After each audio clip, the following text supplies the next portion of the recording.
breakthrough, you're going to get it there. Because sometimes, you know what the hardest time to believe when you're close to your destiny? You could be right at the door, and so many people quit while they get ready to open up the door. You know, a lot of people break up after a traumatic, marriages break up after a traumatic experience. You beat cancer, you and your wife went through a bout with cancer, and most statistically most people divorce after a traumatic situation. And you say, why? Because they use all that energy and love to beat it, and once it's over, they ain't got nothing left for each other. Then you got some people who raised their children, took them to soccer practice for the last 10, 15 years, and she going to soccer practice, he going here, he working, she working, they working.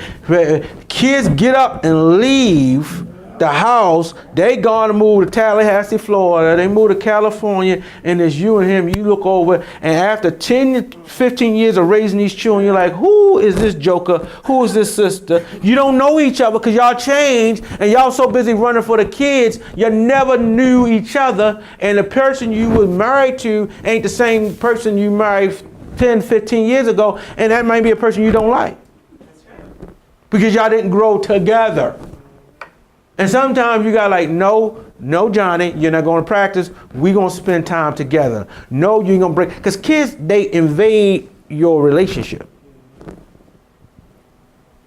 It was difficult once I was in a relationship and marriage and I had a child, because those little moments we had, some little beautiful little young lady will pop right in the middle, actually crawl on the back of the couch while we're in the middle of conversation, and they were 1.5, 2, and this went right in the middle, slide right down the couch, boom. And we just dropped out of the sky. Where'd she come from? And they had it good because they knew how to climb on the back get on the back and climb on the back of the couch and drop right in the middle, and then move themselves and look. I want this. Oh, just but. And if you got, now say for instance that was 1. Think for if you had 2 or 3. When do y'all have time? That means you ain't free indeed.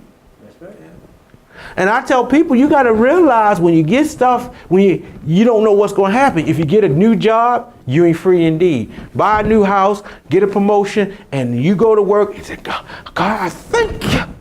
I got to do a job, making more money. Then they tell you, we put you on the schedule for Sunday. Huh? Oh, yeah. You once a month you got to work weekends. That's what we do here. You didn't know? Well, I know. Oh, yeah, that's the unwritten rule. You didn't know. Oh, you got to take work home with you. You left the job, and now you up 2 o'clock, 3 o'clock in the morning doing work because they understaffed. And as a matter of fact, to make it convenient for you, we're going to give you a company laptop. There you go.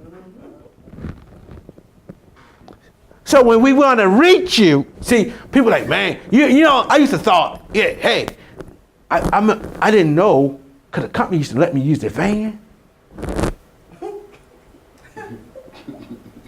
I'm still riding around the company van. I used to borrow the company van, but I didn't know to go home with. But they made me get it so I can bring the stuff early, so I can come to work. And they'll put stuff on there, and they say, well, Terry, you know what, Terry?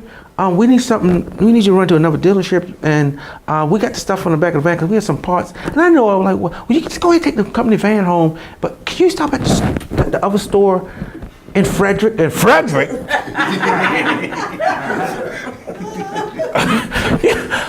I didn't want to take the van no more. Because at first I thought they were being nice, I thought I was being free. But it was free indeed. It was a catch to it. Because I didn't look in the back. The van was never empty. So they let me take it home and use it for me, but they didn't want me to, we need someone to go there. And I'm here fighting in traffic. I said, Lord, I'll never do that again. I stopped borrowing the stuff. Did you need the van? No. So you gotta understand, when you buy a house, you're never free indeed. Nothing is free but Christ. There's always a catch to life. Jesus said you will have trouble. And you know what? I never thought that doing anything would be this hard. I tell people, young people, and I see a lot of young ministers, young people call themselves pastors, bishops. Young people want to have be the manager. They pride themselves. I know some people. We dealing with people who just got hired 4 months ago, and they're like, "I'm the manager." Okay, that's great, but you didn't earn your right for me to really be manager. I told y'all before, I'm earning the right to be Pastor Terry Allen. You earn the right to be pastor or anybody in the office when you go through the hard knocks. It's not what you get that makes you who you are, it's what you got left through the process. And whenever you go anywhere, I tell people, when you drive down the road, you don't know there's a toll you got to pay for who you are. And these young people that run out here, they don't know 10 miles down the road they got to pay that toll booth. And the toll don't always start when you start out, when you come out your house, there's no toll. But drive long enough, you got to stop before you go any further. Now your toll could be at 10 years in it, 20 years in it, 2 years in it. But the longer the toll, I'm praying, I said, God, give me my toll. Thank God that I had to pay my tolls only 2 or 3 miles, 10 miles down the road. And not wait till I think I'm almost get there, I'm always there, and you got to pay a big old toll and ain't got the money for it. That's why I tell people, don't run out of life. You gonna have to pay that toll of life. You gotta pay to get to the next point.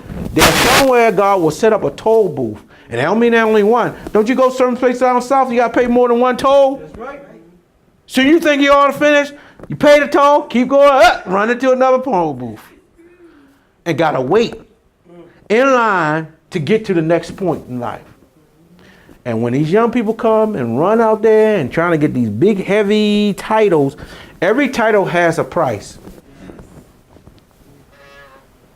I tell young people, oh, I'm going to be the manager, but you will be the manager. Well, you don't get to go home at 5 o'clock. What do you mean? No, you got to stay and close the store. That's right. And just because you close the store, that don't mean you go home. Because you got to count the cash register, restock the shelves. So if the store closed and you're the manager, and you got to make sure people there to help, store closed at 9, you get home at 11. And if you're on a salary, you don't get paid for the 9 to the 11 because you are the manager. So do you want to be the manager? Because people don't understand, like old Spider-Man, when you got power comes responsibility. That's the old saying that Aunt May said to Spider. When you get that power, comes responsibility with power. And people don't understand, when you want all this stuff, you're not free indeed. But if you get in Christ, he said, if I give you the title, I'll make you free indeed. Now, I ain't saying free from your task, but you're free from the burden of the weight of dealing with people and dealing with an issue and dealing with life. It costs everybody to be who they are. And I want to be, let me say something to you. I want to be free from everything, and not so much freedom from doing stuff, but the free to enjoy the journey. You know, sometimes you can do, you know, I know it's going to be a lot of work doing this project, but I'm gonna enjoy it. I'm gonna enjoy it. I know I'm gonna be in heaven, slapping paint on walls. I'm being heaven, y'all. Cause you know why I'm in heaven? Cause once I paint ain't like people. Once you put it on, it stay on. You ain't gotta repaint a wall. Only every 10 years, maybe. And if they don't touch it, or you don't get tired of the color, you ain't gotta change it. But you could put a person right in a spot and that don't mean they stay. I'm gonna put you right here, don't mess with nobody, don't go over there and pick with them. Like kids, put a kid in a spot. I was showing like paint. You stick them right there, stay in your section. Come back, they there. No. And people will not stay in a place where you put them. You put them for upcoming events, announcements, information, and donation. Visit us at www.gpwm.org. Find us on Facebook. gpw.org.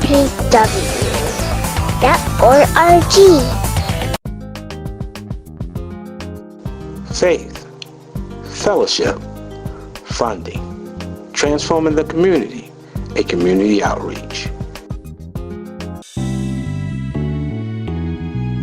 Thanks for watching the GPW broadcast.